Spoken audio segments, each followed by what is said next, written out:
Jangan lupa untuk subscribe dan nyalakan lonceng notifikasinya.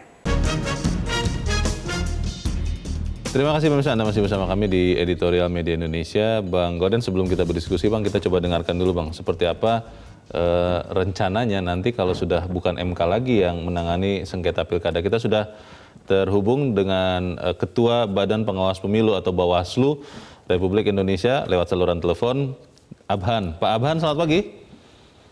Selamat pagi, Mas Donat. Ya, terima kasih Pak Abhan sudah memberikan waktu. Pak Abhan, kita mengacu ke undang-undang dan MK akan menangani sengketa pilkada kalau ada itu terakhir tahun ini. Sejauh ini sudah ada gugatan yang masuk kira-kira berapa ya Pak Abhan? Bisa diupdate Pak? Kalau data yang disampaikan oleh MK kemarin kita lihat di lamannya MK sampai tanggal 19 jam 02 itu sudah ada 75 permohonan ya. 75 permohonan hasil 75 kabupaten dan provinsi. Tetapi ini kan masih ada kemungkinan provinsi-provinsi yang rekapitulasinya baru selesai tanggal 19, tanggal 20 semalam dan sebagainya itu kan. Ini masih ada potensi kemungkinan mereka sedang mengajukan gugatan permohonan sengketa karena masih ada tingkat waktu 3 hari sejak ditetapkan dan diumumkan itu. Pak Abhan, ini dikatakan bahwa MK hanya tahun ini saja akan menangani sengketa pilkada. Kemudian siapa yang akan menangani sengketa pilkada berikut? Kan kalau menurut rencana pilkada itu akan dimasukkan dalam pemilu serentak November 2024 ya Pak ya. Bagaimana Pak Abhan? Sebetulnya bahwa amanat untuk dibentuknya peradilan khusus itu sudah ada di Undang-Undang Pilkada 10/2016 ya. Kemudian bahwa sebetulnya sudah disebut di perkara perselisihan hasil pemilihan diperiksa oleh Badan Peradilan Khusus. Kemudian Badan Peradilan Khusus bagaimana dimaksud pada S1 dibentuk sebelum pelaksanaan pemilihan serentak nasional gitu kan. Ya artinya kalau nanti tidak ada perubahan bahwa sebelum tahun 2024 ini ya harus ada peradilan khusus tadi itu kan. Nah, karena ini belum ada maka perkara perselisihan penetapan perolehan suara tahap akhir hasil pemilihan diperiksa dan diadili oleh Mahkamah Konstitusi sampai dibentuknya Badan Peradilan Khusus. Itu. Jadi ini sebenarnya masa transisi ya. Jadi kewenangan transisi sebelum dibentuknya peradilan khusus oleh amanat undang-undang pilkada ini. Pak Abhan, sebetulnya apa alasan filosofisnya Pak? Kenapa kemudian MK tidak lagi akan menangani sengketa pilkada Pak? Apakah mungkin karena MK-nya kewalahan atau apa ya Pak Abhan? Mungkin ini biar ada kehususan ya di peradilan khusus yang menangani itu. Mungkin MK akan konsentrasi barangkali soal di sengketa uji materi dan sebagainya ya.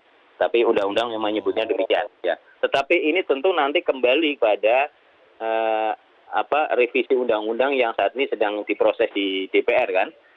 Apakah nanti masih akan dibentuk seperti di undang pilkada ini ada peradilan khusus atau bentuk-bentuk lain atau masih di MK dan sebagainya. Saya kira lihat nanti hasil dari revisi undang-undang pemilu itu. Oke. Baik, kita harapkan lembaga peradilan khusus itu bisa terbentuk sebelum dia harus bertugas ya, karena kalau tidak ya jangan-jangan nanti kembali lagi ke MK-nya. Pak Abhan, terima kasih Pak sudah mencerahkan kami pagi ini. Selamat pagi Pak Abhan. Pertanyaannya Bang Goden, kalau kemudian MK tidak menangani pilkada, sengketa pilkada lagi, apakah sengketa pilpres masih akan ditangani MK? Ya, di situ letaknya. Kalau merujuk kepada keputusan Mahkamah Konstitusi nomor 97 tahun 2013 itu jelas sekali di sana. Menurut MK, pilkada itu bukan masuk dalam rezim pemilu. Karena dia bukan masuk rezim pemilu, dia harus dikeluarkan dari kewenangan Mahkamah Konstitusi. Rezim pemilu ini maksudnya apa Bang? Karena kan pemilihan kepala daerah kan ya, rezim pemilihan pemilu umum itu juga. Berarti rezim yang diatur di dalam Undang-Undang Pemilu. Pilkada itu bukan diatur dalam Undang-Undang Pemilu. Tidak. Undang-Undang sendiri ya.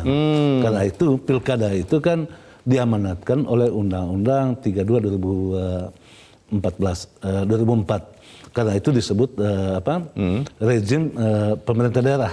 Pemerintahan daerah, itu pilkada. Sementara pemilu maupun pilpres disebutnya sebagai rezim pemilu. Nah, kewenangan Mahkamah Konstitusi yang diatur oleh konstitusi itu adalah menangani sengketa yang terkait dengan pemilu. Itu artinya pemilihan legislatif maupun pemilihan presiden. Maksudnya ini jadi skalanya nasional begitu ya? Untuk yang ditangani MK? Ya, itu yang diputuskan oleh Mahkamah Konstitusi nomor 97 tahun 2013 atas dasar keputusan Mahkamah Konstitusi itu di dalam Perpu 1 2015 tentang pilkada maupun di dalam Undang-Undang nomor 10 tahun 2016 tentang pilkada di pasal 157 itu jelas sekali di sana disebutkan bahwa sengketa pilkada itu ditangani oleh lembaga peradilan khusus. Oke. Lembaga peradilan khusus itu dibentuk sebelum diselenggarakan pilkada serentak nasional. Nah, pilkada serentak nasional diatur di dalam pasal 201 Undang-Undang nomor 10 2016 itu disebutkan diselenggarakan pada November 2024. Artinya sebelum November 2024 kalau undang-undang ini masih berjalan, dia harus sudah membentuk, dia harus sudah terbentuk peradilan khusus pilkada. Nah, apakah DPR dan pemerintah bisa mempertahankan terus kewenangan MK seperti yang ada sekarang? Tentu tidak bisa. Karena apa? Karena harus kembali kepada putusan MK 97 2013. Itu patokannya, putusan MK itu. Jadi putusan MK ya tadi ya? Ya, putusan MK itu kan final dan mengikat ya. Oke. Nah, di dalam putusan nomor 97 tahun 2013 itu MK mengalihkan atau menyisihkan kewenangannya. Jadi MK memutuskan bahwa MK tidak berwenang menyelesaikan sengketa pilkada. Itu tegas sekali di dalam putusan 97 tahun 2013. Atas dasar putusan MK itu di dalam Undang-Undang Pemilu, termasuk di dalam Undang-Undang nomor 10 tahun 2016, di pasal 157 tegas sekali dikatakan bahwa sengketa pilkada itu diselesaikan oleh peradilan khusus. Nah, sebelum peradilan khusus itu dibentuk, MK masih ditangani oleh MK. Itu artinya seperti yang disebutkan di dalam editorial, kewenangan MK saat ini adalah kewenangan transisional atau dalam bahasa hukumnya itu konstitusional bersyarat. Itu yang dilakukan oleh MK. Putusan MK tadi tidak bisa diubah lagi dengan putusan MK berikut, Bang? Hanya bisa diubah dengan putusan MK berikutnya kalau kalau ada gugatan lagi. Sepanjang tidak ada gugatan, MK tidak bisa merevisi putusannya. Gugatan terhadap putusan yang tadi Abang sudah sebutkan. Bang, pertanyaannya begini, kalau kemudian kita bicara Pilkada 2020, ini kan tahun terakhir MK menangani sengketanya. Tapi kalau melihat sejarah sebelum-sebelumnya, sebetulnya kinerja MK untuk menangani sengketa Pilkada ini memuaskan atau bagaimana sebetulnya? Tergantung sih. Kalau yang menang kan pasti puas ya. Kalau yang kalah pasti tidak puas. Akan tetapi di dalam praktek ketatanegaraan oleh MK kewenangan itu diperluas. Maksudnya diperluas itu MK tidak hanya menangani sengketa perselisihan suara, selisih suara. Seperti yang diatur di dalam pasal 158 Undang-Undang 10 2016. Tetapi MK memperluas kewenangannya sampai kepada misalnya di dalam ada 3 poin ya, ada 3 poin yang kalau kita cermati putusan MK selama ini terkait dengan mobilisasi PNS, terkait dengan kesalahan penyelenggara pemilu memutuskan atau tidak memutuskan calon yang mestinya memenuhi syarat atau tidak memenuhi syarat menurut undang-undang, dan ini yang paling banyak didiskusikan tentang politik uang yang menurut di dalam putusan MK itu harus terstruktur dan masif. TSM itu ya, terstruktur, sistematis dan masif. Bang, tapi di dalam editorial juga disebutkan bahwa menarik untuk dicermati bagaimana di daerah-daerah yang melaksanakan pilkada dengan calon tunggal. Poin pentingnya apa, Bang Situ? Ya, poin pentingnya itu ada di peraturan Mahkamah Konstitusi nomor 6 tahun 2020 yang tidak ada pada peraturan-peraturan sebelumnya. Kalau peraturan sebelumnya itu kan kalau pilkada calon tunggal tidak bisa lagi digugat. Oleh MK kewenangan menggugat itu diberikan kepada pemantau pemilu yang terdaftar di KPU. Oh, jadi tetap berusaha menutup celah kalau seandainya calon tunggal itu melakukan pelanggaran, itu masih tetap bisa digugat sebetulnya begitu ya? Betul. Oleh pemantau? Oleh pemantau, ya. Tapi pertanyaannya apa iya Bang, ada yang mau menggugat, tapi kita harus jeda dulu Bang. Pada saat bisa tetap bersama kami, Editorial Media Indonesia segera kembali.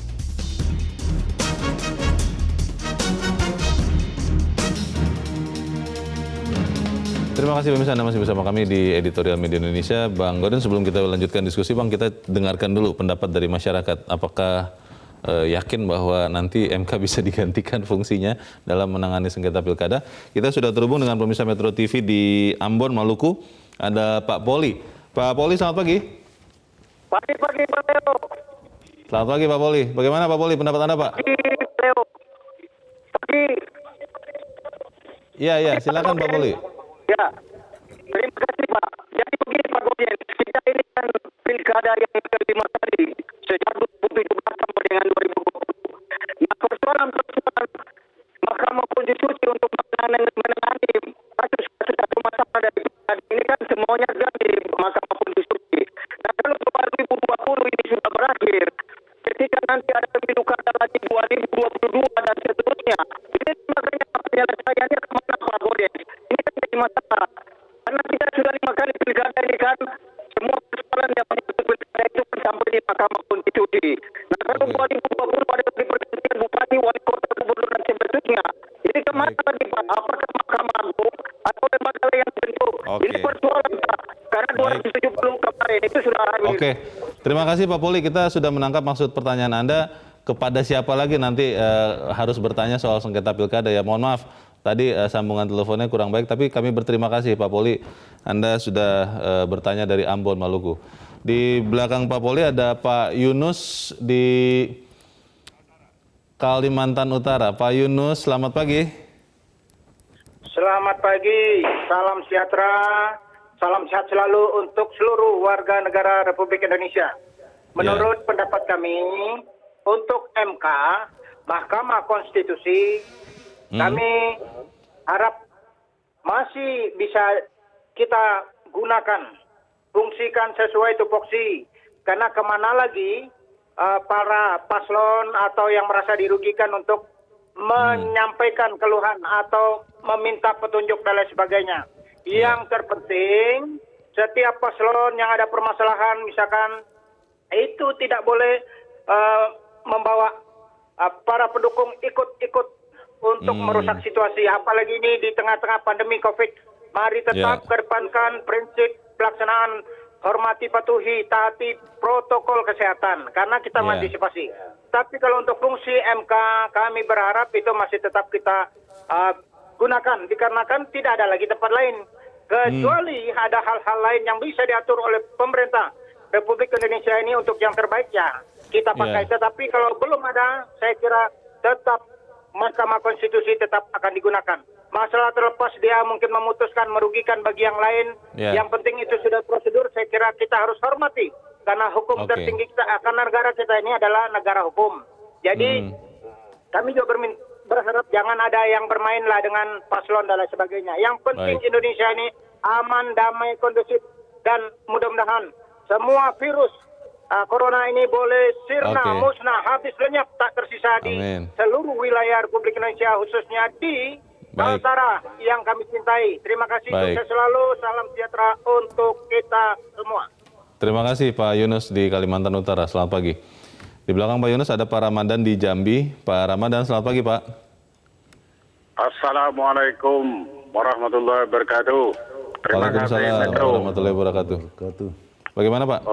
Saya ingin menyampaikan 3 hal penting untuk pilkada.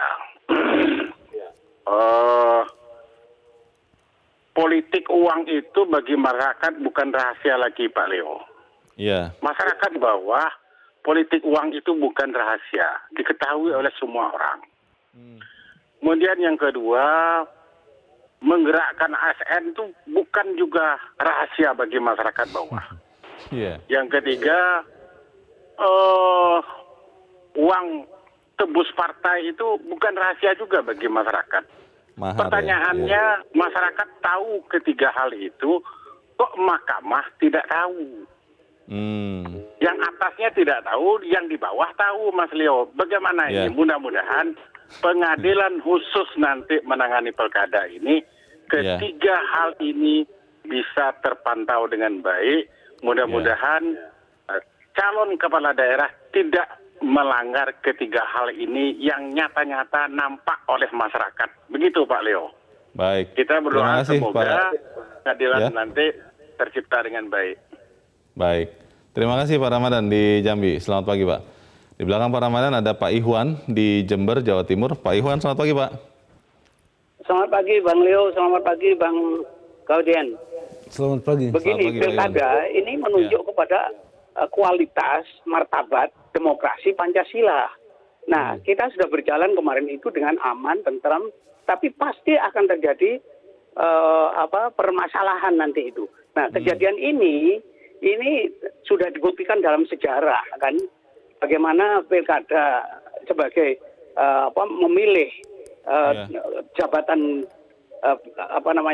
birokratik struktural karir yang kemudian dalam 22 tahun ini berjalan jadi demokrasi Jambi, demokrasi bukan Jambi, demokrasi cukong kata editorial. Nah, kalau itu terjadi, Mahkamah Konstitusi itu bukan berperan memberikan orientasi, pengawal, pengarah, pemandu terhadap persoalan-persoalan yang timbul dalam demokrasi ini. Tetapi dia bekerja diatur oleh undang-undang kan. Cuma yang jadi masalah, memang sebaiknya dibentuk kalau ada perselisihan, itu hasil pilkada itu dibentuk khusus pengadilan tentang masalah pilkada ini. Tapi selama ini, mungkin terakhir ini tapi selama ini memang tepat sekali kalau memang Mahkamah Konstitusi yang menangani. Karena di situ dibuka kemudian objektif secara hukum. Nah, yang jadi masalah sekarang, sistem demokrasi yang seperti ini kan dituntut oleh kebutuhan kepentingan zaman. Nah, di zaman reformasi sekarang ini, kelihatan bahwa jabatan birokratik struktural karir itu ternyata tidak berjalan sesuai dengan apa maunya semangat dan cita-cita reformasi. Ini perlu ini ada revolusi, saya ulangi lagi, revolusi tentang konstitusi. Yang kita tidak punya Undang-Undang Dasar 45, 88% di amandemen, itu sudah bukan amandemen namanya, mengganti batang tubuh Undang-Undang Dasar 45. Terima kasih. Oke. Terima kasih Pak Iwan di Jember, Jawa Timur. Selamat pagi Pak.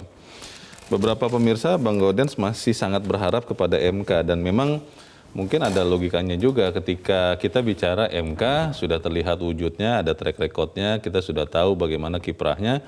Lalu kita bicara lembaga peradilan khusus yang menyelesaikan sengketa pilkada, wujudnya saja tidak tahu, siapa yang ada di situ, kapan bekerjanya, ya menjadi ada pertanyaan. Bagaimana Bang? Ya bukan soal mau atau tidak mau, bukan soal memenuhi keinginan atau tidak keinginan, tetapi ini negara hukum yang segala sesuatunya harus diatur oleh hukum. Tadi saya katakan, putusan Mahkamah Konstitusi nomor 97 tahun 2013 itulah tonggaknya. Sebelum MK menangani sengketa pilkada sudah didahului oleh penanganan oleh Mahkamah Agung. Kemudian Mahkamah Agung merasa dirinya tidak pantas menangani ini karena pilkada dianggapnya pada saat itu sebagai rejim pemilu. Karena itu sekalian ditangani oleh Mahkamah Konstitusi. Nah, ketika Mahkamah Konstitusi menangani pilkada, ternyata oleh Mahkamah Konstitusi di dalam putusan tahun 2013 itu menegaskan bahwa pilkada bukan rejim pemilu. Karena dia bukan rejim pemilu, adalah inkonstitusional kalau sengketanya ditangani oleh MK. Karena itu bahasa hukumnya sepanjang belum dibentuk peradilan khusus, maka kewenangan itu tetap melekat pada MK. Tadi dikatakan di dalam editorial, itulah kewenangan MK, kewenangan transisional atau kewenangan bersyarat sesungguhnya. Tadi Abang sudah sebutkan juga bahwa sebetulnya kan awalnya MA, kemudian MK, kemudian nanti lembaga peradilan khusus. Tapi ini kan kelihatannya dinamis Bang, sesuai dengan perkembangan zaman, akhirnya mulai berubah dan di sini ada masalah pertanyaan lembaga peradilan khusus ini nanti bentuknya apa, ada di mana, siapa di situ. Sementara nanti November 2024 sudah tidak terlalu lama lagi. Ini apakah tidak menjadi sesuatu yang berbahaya, Bang? Tapi kita harus jeda dahulu dan pemirsa tetap bersama kami, Editorial Media Indonesia. Segera kembali. Terima kasih pemirsa, Anda masih bersama kami di Editorial Media Indonesia. Kita di bagian akhir dari diskusi kita pagi ini. Bang Gaudens, saya berharap bahwa apa yang kita bicarakan ini menyumbangkan sesuatu untuk proses terbentuknya lembaga peradilan khusus menangani sengketa pilkada. Tapi kembali lagi pertanyaannya, Bang. Ketika melihat kinerja MK menangani perkara pilkada itu baik, walaupun kemudian dia sendiri, kan ini MK sendiri kan yang mengeluarkan putusan untuk melepaskan kewenangan itu dari dirinya, ini kan sebetulnya sesuatu yang ya mudarat, Bang. Bagaimana, Bang? Ya, kinerja MK disebut baik itu perlu direvisi kayaknya. Oh, kenapa, Bang? Karena buktinya juga ketua MK tersangkut korupsi. Oh. Pilkada juga. Tapi itu kan oknum, Bang. Ya oknum, tapi dia ketua. Oh, oke. Nah, maksud saya dimanapun di dalam lembaga peradilan tetap ada celah untuk terjadinya transaksi. Karena itu sekarang itu sudah 75 permohonan penyelesaian sengketa pilkada. Diharapkan tidak ada politik uang itu. Karena tentu sebagian di antara 75 permohonan itu di dalamnya ada permohonan yang terkait dengan politik uang. Karena itu yang lazim selama ini yang terjadi. Karena itu kita berharap masyarakat juga harus mengawasi agar MK tidak boleh terperosok di dalam kubangan korupsi itu. Ya, itu juga tadi harapan dari beberapa pemirsa yang berharap itu akan tertangani. Tapi pertanyaannya apa iya bisa, Bang? Satu lembaga peradilan khusus yang belum terbentuk baru akan muncul, kemudian dia dengan gagah perkasa begitu mengalahkan politik uang, penyalahgunaan ASN khususnya oleh petahana, calon petahana, apa iya bisa? Ya, bisa atau tidak bisa, sama seperti orang meragukan Mahkamah Konstitusi awalnya. Oh. Kalau belum terbentuk ya pasti diragukan. Iya. Ketika dia berjalan baru ketahuan kinerjanya. Ini kan baru diperintahkan oleh putusan Mahkamah Konstitusi tahun 2013. Kemudian diadopsi di dalam Undang-Undang 1 2015 tentang pengesahan Perpu Pilkada. Undang-Undang Perpu itu kemudian diamandemen menjadi Undang-Undang Nomor 10 tahun 2016. Di dalam pasal 157 tegas sekali dikatakan bahwa penyelesaian sengketa itu dilakukan oleh Badan Peradilan Khusus. Gitu. Nah, Badan Peradilan Khusus itu adanya di mana? Ini kan persoalannya. Apakah di bawah Mahkamah Konstitusi? Tentu tidak mungkin. Paling mungkin dia berada di bawah Mahkamah Agung. Tidak mungkin dia berdiri sendiri di luar lembaga peradilan. Karena kita tahu peradilan khusus itu juga diadopsi di dalam undang-undang tentang TUN gitu, Tata Usaha Negara. Itu tentang peradilan khusus juga. Di sana didefinisikan tentang peradilan khusus itu. Artinya peradilan khusus tentang pilkada sama halnya pembentukan peradilan khusus tentang tipikor. Kalau peradilan tipikor itu kan di bawah peradilan negeri ya. Oke. Jadi nanti kalau saya tidak tahu sih apa sebutannya lembaga baru ini ya. Kalau misalnya katakanlah Mahkamah Peradilan Pilkada misalnya begitu, Bang. Itu kan hanya akan bekerja 5 tahun sekali ketika ada pilkada ini. Nah, lalu bukankah ini malah menjadi dalam tanda petik pemborosan untuk negara membentuk lagi sesuatu yang baru? Nanti jangan-jangan di dalam perjalanan ada potensi konflik lagi, katakanlah dengan Bawaslu-nya misalnya, atau dengan MK-nya, atau di dalam perjalanan juga jangan-jangan, Bang, seperti ketua MK pernah ada yang menjadi oknum, koruptor, jangan-jangan ada lagi. Bagaimana? Kalau kita berpikir dari sisi untung rugi, KPU, Bawaslu setelah 2024 hanya bekerja sekali dalam 5 tahun. Oh iya, karena semuanya serentak dalam 5 tahun ya? Setelah 5 tahun baru semuanya serentak? Iya, artinya dia tidak ada kerja lagi. Tapi buktinya tetap bekerja sekarang kan? Iya. Nah, itu artinya memang perlu dibentuk lembaga ini dan perlu ada desain yang khusus gitu. Nah, apa mungkin misalnya Bawaslu menjadi peradilan khusus pemilu? Kenapa tidak? Buktinya Bawaslu juga menangani sengketa, juga menangani tentang politik uang, bahkan pidana itu direkomendasikan di dalam oleh Bawaslu pada awalnya. Walaupun saat ini bukan Bawaslu yang memutus begitu ya untuk sengketa pidana pemilu ini. Ya, betul. Tapi pertanyaannya kalau kemudian katakanlah Bawaslu Bang yang menjadi lembaga peradilan khusus ini, berarti fungsi pengawasannya harus dilepas dong? Bisa saja fungsi pengawasan dilepas. Dan pengawasan itu kan tidak harus lembaga khusus ya. Tergantung konstruksi undang-undang, tetapi keterlibatan masyarakat sipil harus diapresiasi. Masyarakat sipil membentuk pemantau, ada pemantau pemilu, ada pemantau pilkada, dan di dalam peraturan Mahkamah Konstitusi nomor 6 tahun 2020 sudah diberi kewenangan kepada pemantau punya hak untuk mengajukan gugatan terkait dengan pilkada. Bang, ada pemikiran begini, kalau kemudian ternyata misalnya, walaupun Mahkamah Konstitusi sudah mengeluarkan putusan ini yang membentuk 2013 ya peradilan khusus ini, kalau kemudian DPR begitu Bang, berpikiran lain, mengatakan bahwa tidak perlulah, ini sudah cocok ada di MK, itu bisa apa tidak? Tidak bisa, karena apa? Karena di dalam konstruksi konstitusi, putusan Mahkamah Konstitusi itu sudah final dan mengikat. Itu artinya sejak 2013 pada dasarnya, putusan sengketa pilkada oleh Mahkamah Konstitusi adalah inkonstitusional. Karena itu disebutnya konstitusional bersyarat. Bersyaratnya sampai dibentuk peradilan khusus itu. Nah, peradilan khusus itu kapan dibentuk?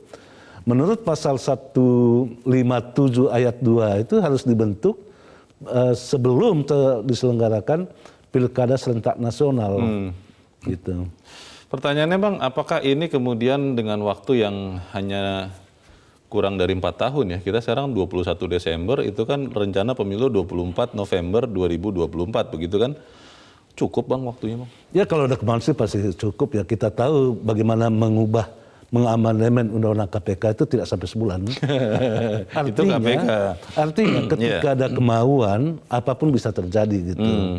Mestinya karena pembentukan peradilan khusus itu diperintahkan sejak 2013, diadopsi di dalam undang-undang tahun 2015, 2016 juga masih ada. Ya tidak ada alasan untuk tidak dibentuk. Dan tidak ada alasan untuk berlama-lama membentuknya. Gitu. Jadi harusnya bisa itu ya? Harusnya bisa kalau ada kemauan. Mau apa tidak Bang? Ya pasti mau lah. Karena itu perintah Mahkamah Konstitusi yang putusannya final dan mengikat. Tidak lagi bisa DPR berbuat lain di luar yang diputuskan. Kecuali MK-nya kemudian yang memutuskan yang lain. Kecuali MK-nya merevisi sendiri putusannya. Nah, untuk merevisi itu MK harus menerima gugatan dulu gitu. Tidak bisa dari dirinya sendiri? Tidak bisa ya.